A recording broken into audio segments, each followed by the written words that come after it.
It's another edition of Time About the Movies, and today we're taking a look at the three films of the weekend after Thanksgiving, December 1st, 2006.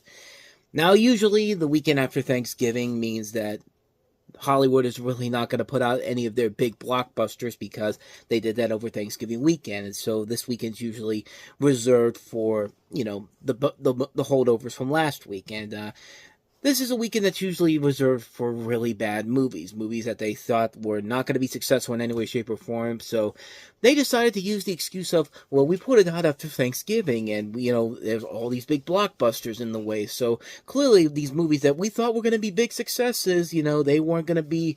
They didn't turn out to be the big successes we were hoping they were. And it's like we could see through the bullshit. They knew it was going to be not going to be successful overall, but this year in particular, we do have at least one movie that actually I think is a lot better than people let on. And we're going to get to that in just a moment. But also we have a horror film starring Josh Duhamel from Las Vegas, Turistas, and the sequel to Van Wilder, not starring Ryan Reynolds, but starring Kal Penn. Because, he was in Harold and Kumar, and I guess they thought he was going to be the next big thing, and not so much. But we'll get to those in just a moment. But let's talk about the biggest new release of the weekend, which is, of course, The Nativity Story.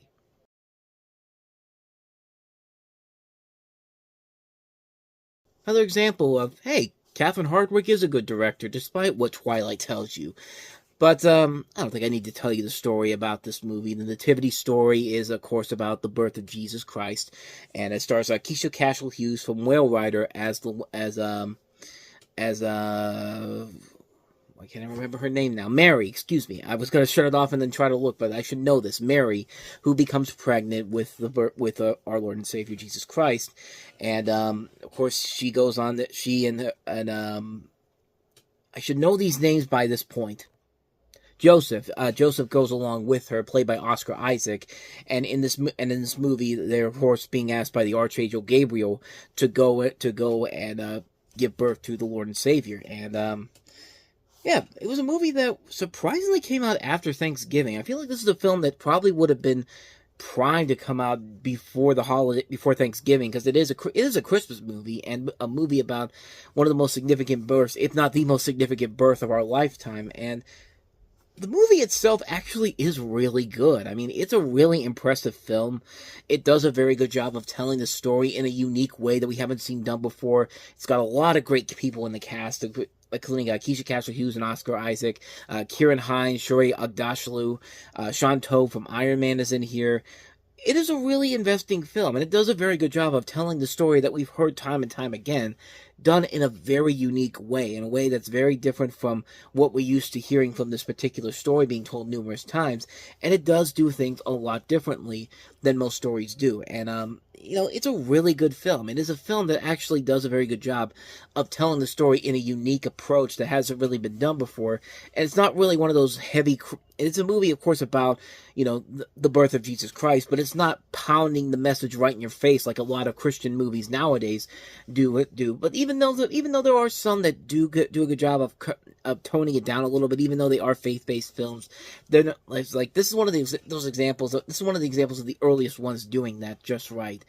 And I also found it kind of amusing that Keisha Cashel Hughes, who was 16 when this was being made, actually got pregnant at the time of this movie getting made. So that made for some pretty interesting situations behind the scenes, to literally be pregnant while making this movie when you're 16 years old. I mean, this woman was nominated for Whale Rider just 3 years ago. She was one of the youngest Oscar-nominated actresses at the time, and lo and behold, here she is in this movie where she is supposed to be pretending to be giving the birth of Jesus, and she actually is pregnant overall. So that probably made the makeup people for this movie very happy, because it's just like, hey, we don't have to worry about giving you a prosthetic stomach to work with. You're already going to have it inside of you. But all jokes aside, though, and all the things behind the scenes aside, this is actually a really good movie, and one I would recommend checking out. I think it's on AMC this holiday season during the Christmas programming there. I think they're the ones that have it. Either them or Freeform, but wherever you can find it, if it's on television, if it's on Blu-ray, I highly recommend checking it out. It actually is a really good film.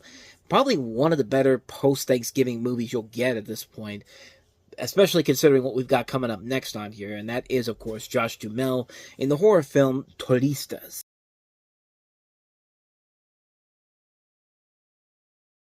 Its plot focuses on a group of... Stop me if you haven't heard this already, because this story is groundbreaking. It focuses on a group of international backpackers in Brazil who find themselves in the clutches of an underground organ harvesting ring.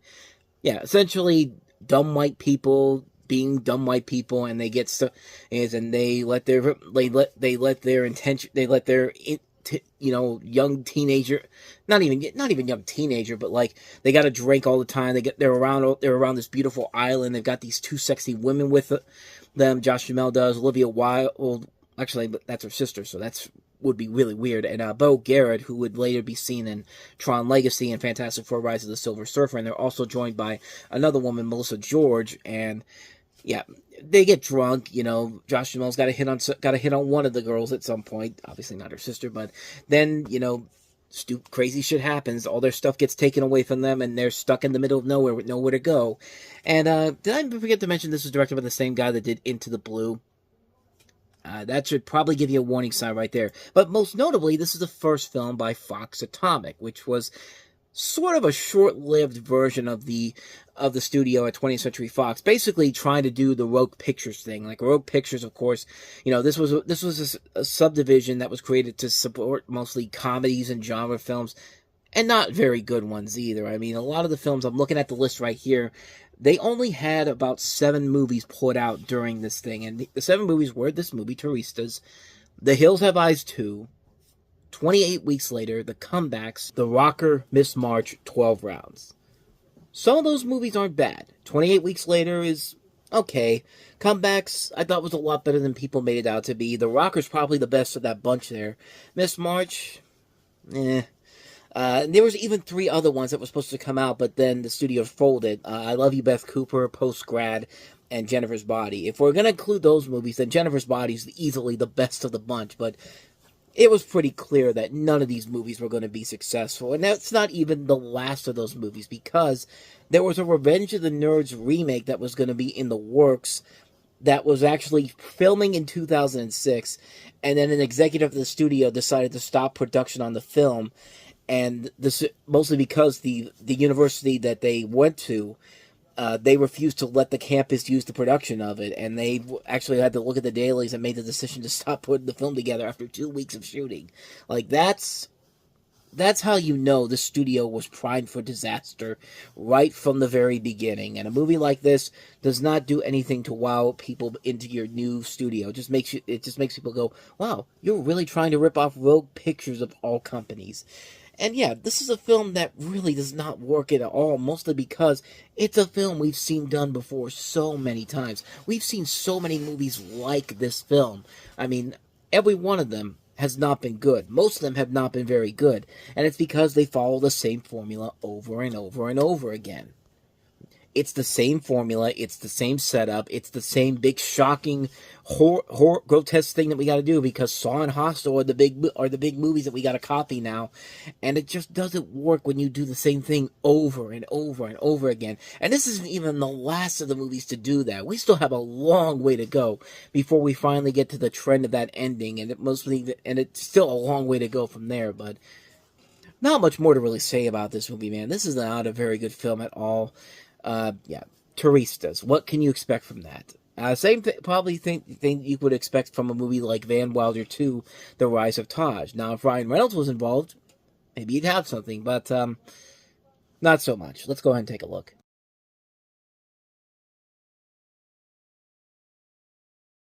My God, they put in all...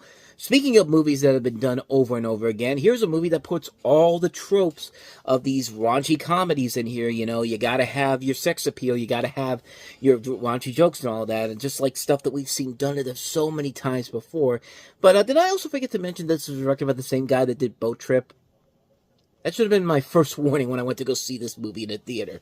Yes, I went to go see this movie in the theater when I was 17. What do you expect me to do? I mean, I liked the first one. I thought maybe it's got a chance to be good, not realizing that no, it does not.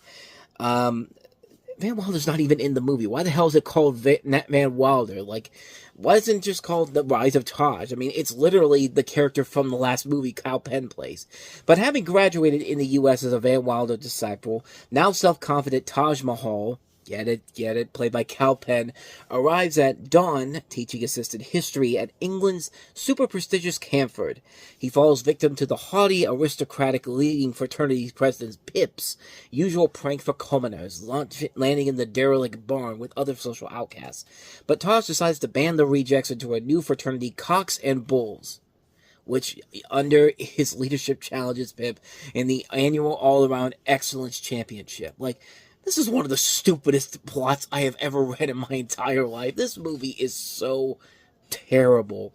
And I was stupid enough to buy into this back in the day, but I don't even need to rewatch the movie again just to see if it held up if it got better over time. Obviously, it did not. And look, Cal Penn can be a really good actor and a very smart person too at times. I mean, this guy worked at the Obama White House, for God's sakes. You also have Lauren Cohen, who would later go on to star in The Walking Dead. I mean, there's a lot of ideas here that could be fun overall, but it just falls into the same predictable tropes we've seen in so many of these college raunchy comedies. Yeah, you can watch these. You can watch a woman take her clothes off in this many times in here, but we have the internet. This is 2006. We have the internet. I can go on to websites like Celebrity Movie Archive and just find all the clips for clips that have nudity or sexy lingerie right now. I'm not saying that you should do it, but if you'd rather do that than watch this movie, there you go. There, I just gave you everything you need to really experience any good stuff with this movie if you really want to go that route. Plus, the names in this movie are so stupid.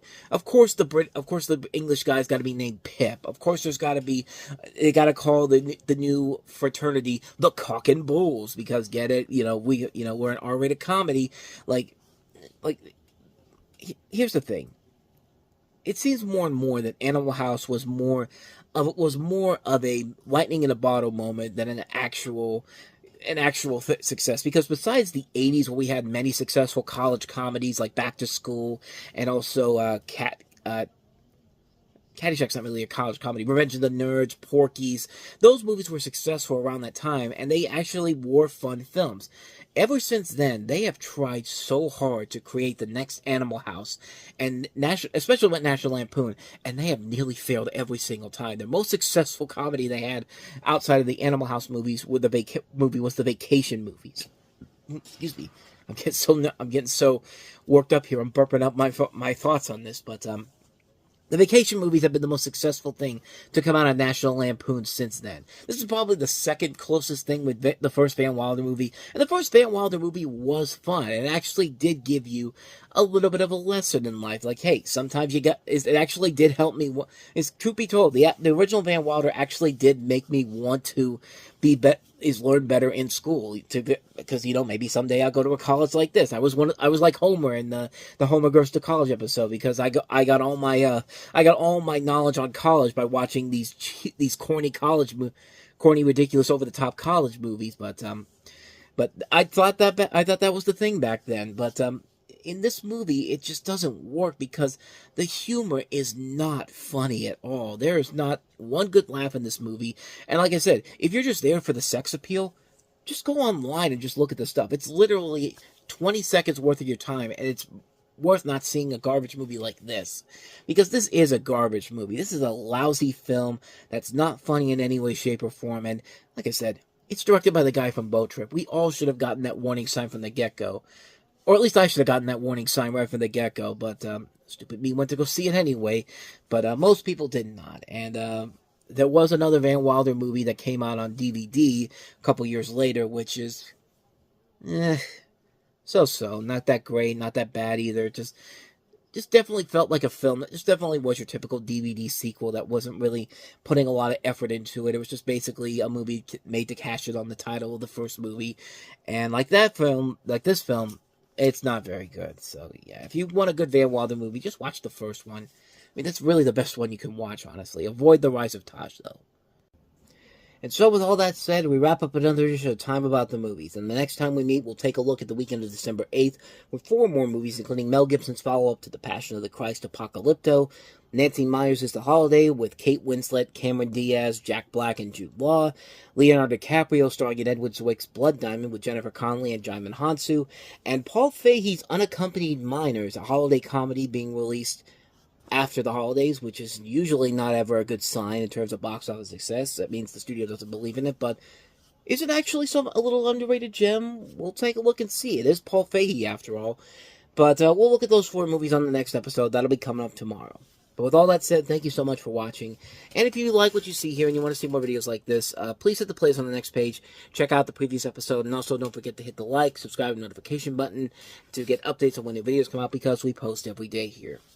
With all that said, I am off. I will see you guys next time. And until then, as always, take care.